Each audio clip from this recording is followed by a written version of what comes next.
Hello guys, welcome to my new YouTube channel. आज की class में हम सीखेंगे क्लास 6 के चैप्टर 5 अंडरस्टैंडिंग एलिमेंट्री शेप्स के बारे में, जिसके अंदर हम जानेंगे इसके छोटे से इंट्रोडक्शन के बारे में। ठीक है, तो चलिए गाइस स्टार्ट करते हैं चैप्टर। सबसे पहला आता है हमारा मेजरिंग लाइन सेगमेंट्स। सबसे पहले हम लाइन सेगमेंट्स, जो भी हम लाइन सेगमेंट्स ड्रॉ करते हैं उसको मेजर कैसे किया जाता है इसके बारे में हम थोड़ा सा जानेंगे। तो सबसे पहले हम इसके बारे में जानते हैं। पहला पॉइंट गाइस हमारा आता है लाइन सेगमेंट। अब लाइन सेगमेंट है जो उसको हम मेजर करने वाले हैं वो होता क्या है। लाइन सेगमेंट जो भी होती है उसके एक स्टार्टिंग पॉइंट और एक एंडिंग पॉइंट होता है, जैसे कि हमें इस फिगर में दिखा रखा है।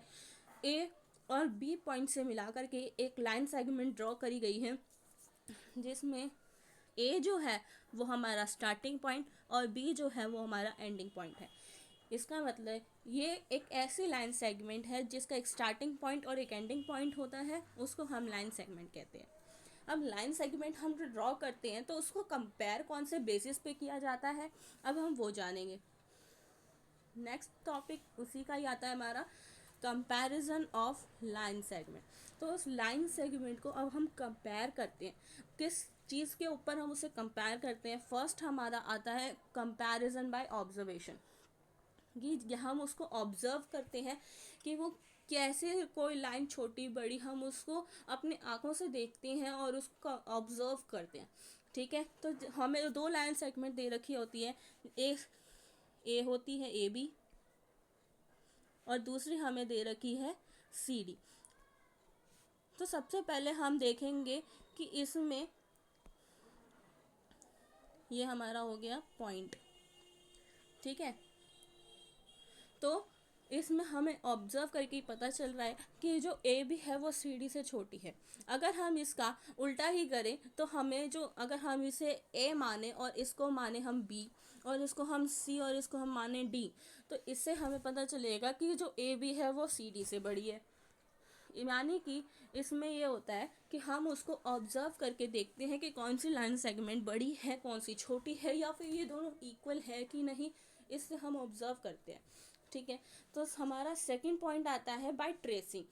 हम पहले ऑब्जर्व करते हैं, अगली स्टेप में हम उसे ट्रेस करते हैं। हमें दो लाइन सेगमेंट्स दे रखी होती हैं, A B and C D. ठीक है, फॉर एग्जांपल तो हम क्या करेंगे, उसको एक के ऊपर एक रखेंगे या फिर हम उसे ट्रेस करने की कोशिश करेंगे। ठीक है, तो कभी हो सकता है गाइज कि हमारी जो दो लाइन सेगमेंट्स हैं ए बी और सी डी, ये हो सकता है कि जो ए बी लाइन सेगमेंट है वो सी डी से बड़ी हो, जैसे कि इसमें फिगर 1 में दिखा रखा है। ये भी हो सकता है कि जो ए बी है वो सी डी के इक्वल हो, जैसे कि हमें फिगर 2 में दिखा रखा है। और ये भी हो सकता है कि ये जो लाइन सेगमेंट है ए बी वो सी डी से छोटी रह जाए, जो कि हमें फिगर 3 में दिखा रखा है। ठीक है, तो ये कुछ डिफरेंसेस हैं जिससे हमें पता चलता है ट्रेस करके कि जो दो लाइन सेगमेंट है उनका बीच का डिफरेंस कैसे पता किया जाए, उनको मेजर कैसे किया जाए। तो थर्ड हमारा कंपैरिजन आता है बाय डिवाइडर। हर किसी की ज्योमेट्री में एक ऐसा टूल होता है जो कि मोस्टली बच्चे सोचते हैं कि उसका कोई यूज़ नहीं है या वो समझ नहीं पाते हैं। तो ये जो डिवाइडर होता है, इससे हम जो लाइन सेगमेंट्स होते हैं उनको हम मेजर करते हैं, यानी कि उसको नापते हैं, उसका कैलकुलेशन करते हैं। तो ये जो एंगल्स होते हैं हमारे, इसके इससे हम ये फाइंड आउट करते हैं कि जो दो लाइन सेगमेंट्स हैं उनका कैसे मेजर किया जाए। एक को हम स्टार्टिंग पॉइंट पर रखते हैं, एक को हम एंडिंग पॉइंट पर रखते हैं और उसके बाद उसको कंपेयर करते हैं। ठीक है, तो नेक्स्ट पॉइंट हमारा आता है डिग्री ऑफ एंगल्स। एंगल्स के बारे में हम जानते हैं, कोई भी जो एंगल हम बनाते हैं तो ये हमें एक एंगल दे रखा है, इसमें एंगल साइड ए दे रखी है, पॉइंट ए है, पॉइंट बी है और point O.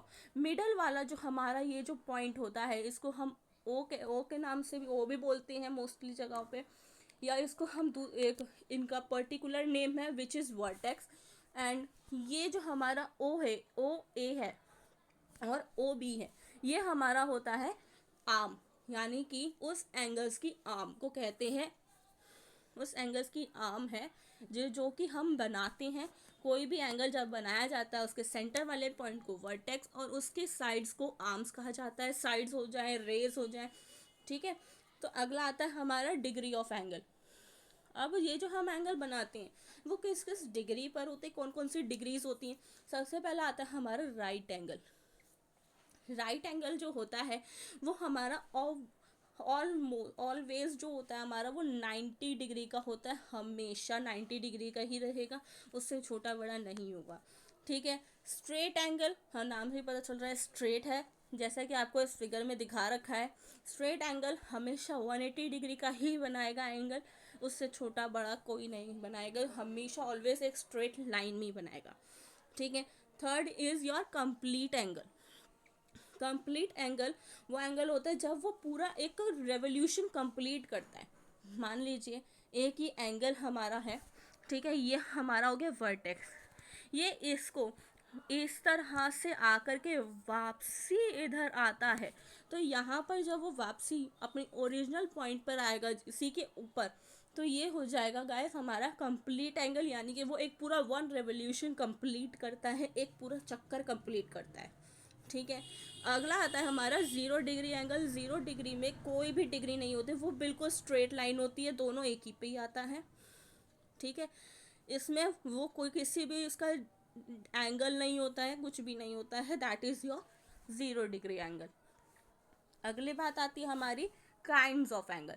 Kinds of angles क्या होते हैं, सबसे पहला हमारा आता है एक्यूट एंगल। एक्यूट एंगल वो एंगल्स होते हैं जो हमेशा 0 से लेके 90 डिग्री तक जाते हैं, उससे बड़े नहीं होते हैं ना उससे ज़्यादा छोटे होते हैं।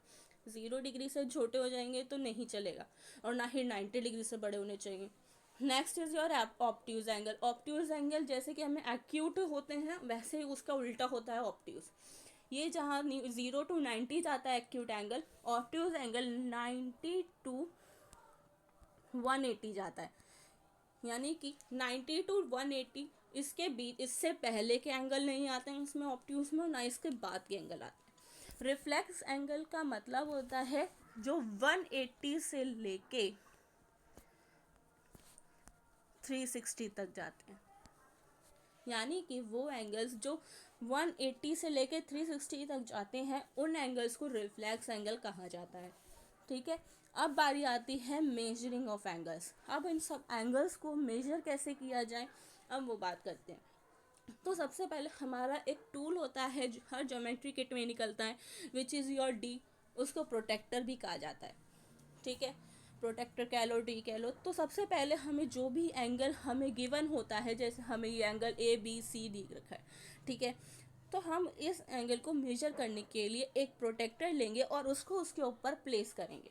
ठीक है। और जो इसका जो मिड पॉइंट होता है, जो छोटे से जो आपको सर्कल में दिख रहा है, ठीक है, इसमें जो एक पॉइंट होता है उसको आप अपने ये वर्टेक्स के ऊपर रखना।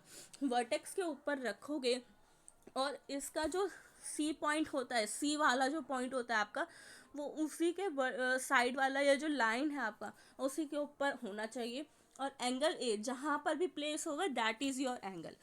अब इस फिगर में हमें दिख रहा है कि हमने बी जो है वो अपना वर्टेक्स जो है वो हमने सेंटर ऑफ द प्रोटेक्टर रखा। उसके बाद हमने जो रे हमारी जो सी जा रही है, सी नाम की जो रे है, उसको हमने सबसे लाइन पे बिल्कुल प्रोटेक्टर के रखा है, बिल्कुल नीचे वाली लाइन पे, स्ट्रेट लाइन पे। ठीक है। तो जो हमारा जो रे ए जा रही है वो हमारे 40 डिग्री पर जा रही है, तो मतलब कि हमारे एंगल ए बी सी का जो डिग्री निकल कर आई है, जो हमने मेजर किया है उसको, विच इज़ योर 40 डिग्री। ठीक है। तो इस तरह से प्रोटेक्टर का यूज़ करके हम अपने डिग्रीज में एंगल को मेजर करते हैं। ठीक है। तो अगले बात पे आते हैं हम अपना परपेंडिकुलर लाइंस। अब परपेंडिकुलर लाइंस वो लाइंस होती हैं जो कोई भी एक लाइन को बाइसेक्ट करती है, मतलब perpendicular bisector of a line. कोई भी एक लाइन सेगमेंट होती है, उसके ऊपर एक 90 डिग्री की एक ऐसी लाइन जो उसके ऊपर बाइसेक्ट कर रही है, उसके ऊपर क्रिएट की जाती है, वो 90 डिग्री की होगी। ठीक है। तो उस लाइन को हम perpendicular bisector of a line के नाम से जाना जाता है, और उसका जो बाइसेक्टर लाइन होती है वो हमेशा 90 डिग्री रहती है। ठीक है। तो अगली बात आती है हमारी क्लासिफिकेशन ऑफ ट्राइंगल की। तो क्लासिफिकेशन ऑफ ट्राइंगल में सबसे पहला ट्राइंगल हमारा आता है स्केलन ट्राइंगल। स्केलन ट्राइंगल्स में जिस एक ऐसा ट्राइंगल होता है जिसकी कोई भी साइड्स इक्वल नहीं होती है, सारी साइड्स अनइक्वल होती हैं, ठीक है, कोई भी साइड हमारी इक्वल नहीं जाएगी। तो ये होता है हमारा स्केलन ट्राइंगल। नेक्स्ट आता है हमारा आइसोलेस ट्राइंगल। आइसोलेस ट्राइंगल में गैस हमारी दो साइड जो होती हैं वो इक्वल होती हैं, और थर्ड वाली कोई सी भी ले लो वो हमारी अनइक्वल होती हैं, अनइवन होती हैं।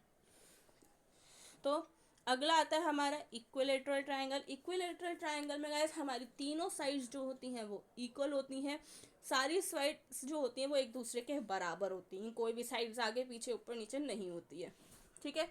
तो अगली बात आती है हमारी टाइप्स ऑफ ट्राइंगल्स की। टाइप्स ऑफ ट्राइंगल में सबसे पहला हमारा आता है acute angle triangle. Acute angle triangle में एक तो सारी साइड्स अलग अलग होती हैं, ठीक है, और अगली बात हमारे जो सारे एंगल्स होते हैं वो सारे भी अलग अलग होते हैं, ठीक है। इसमें सारे साइड्स एंगल सब कुछ अनइक्वल होता है, तो ये हमारा एक्यूट एंगल ट्राइंगल होता है। तो अगला आता है हमारा राइट एंगल ट्राइंगल, ठीक है। राइट एंगल ट्राइंगल में हमारा ऑलवेज हमेशा एक एंगल जो होता है वो 90 डिग्री का होता ही होता है, कोई भी एंगल ऐसा नहीं होगा जो 90 डिग्री का नहीं होगा राइट एंगल में। उसमें सबसे पहली प्रॉपर्टी यही आती है कि उसका एक एंगल ऑलवेज 90 डिग्री का होता है।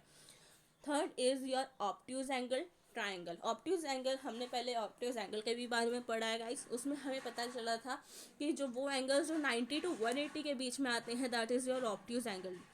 तो ऑब्ट्यूज एंगल ट्राइंगल वो ट्राइंगल होता है जो जिसमें एक एंगल जो होता है वो 90 से लेकर 180 के बीच में होता है, ठीक है। तो उसको हम कहते हैं ऑब्ट्यूज एंगल ट्राइंगल। तो अगली बात हमारी आती है गाइस क्वाड्रिलेटरल्स की। क्वाड्रिलेटरल्स हमारे वो शेप होती है जिसमें चार कॉर्नर चार साइड्स आती हैं लाइक दिस। इसमें हमारे 4 कॉर्नर्स आते हैं A B C D, 4 sides हैं हमारी A B B C D D A, ठीक है। तो इसके कुछ हमें टाइप्स दे रखे हैं। First is your parallelogram. Parallelogram की सबसे पहली प्रॉपर्टी हमारी ये होती है कि एंगल ए जो हमारी साइड्स जो है ए बी वो सी डी के इक्वल हो पैरेलल होती हैं, ए डी जो है वो सी बी के पैरेलल होती है, ठीक है।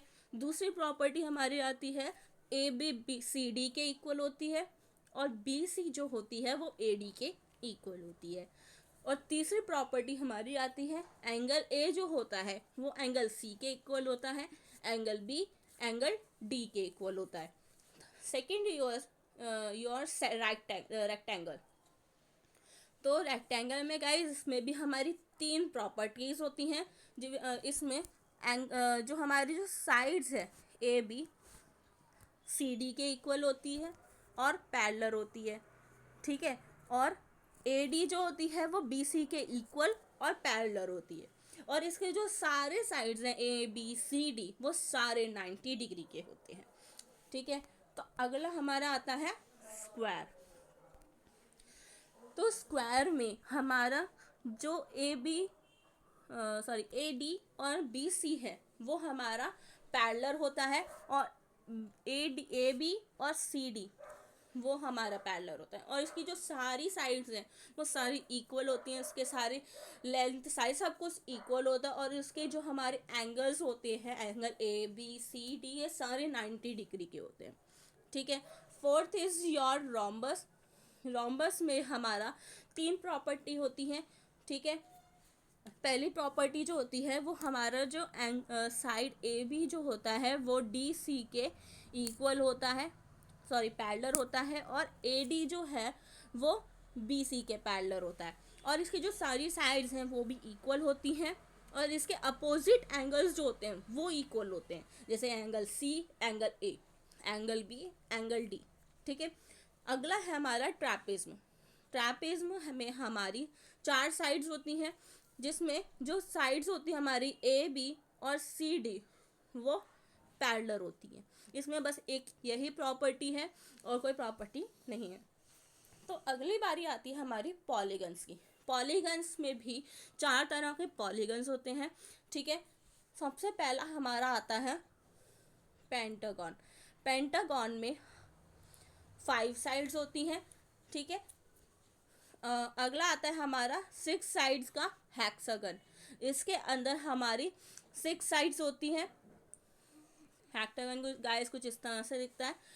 फिर उसके बाद आता है हमारा हेप्टागन, जिसके अंदर साइड्स होती है हमारी 7, और ऑक्टागन जिसके अंदर होती है हमारी साइड्स 8, ठीक है। तो इसमें हमने जाना कि हमारे जितने भी एंगल्स हैं उनको मेजर कैसे किया जाता है, ट्रायंगल्स क्या होते हैं, क्वाड्रिलेटरल्स क्या होता है, उसको टाइप्स क्या होते हैं, और पेंटागन्स, हेक्सागन्स, पॉलीगन्स, इस सब के बारे में हमने जाना, ठीक है।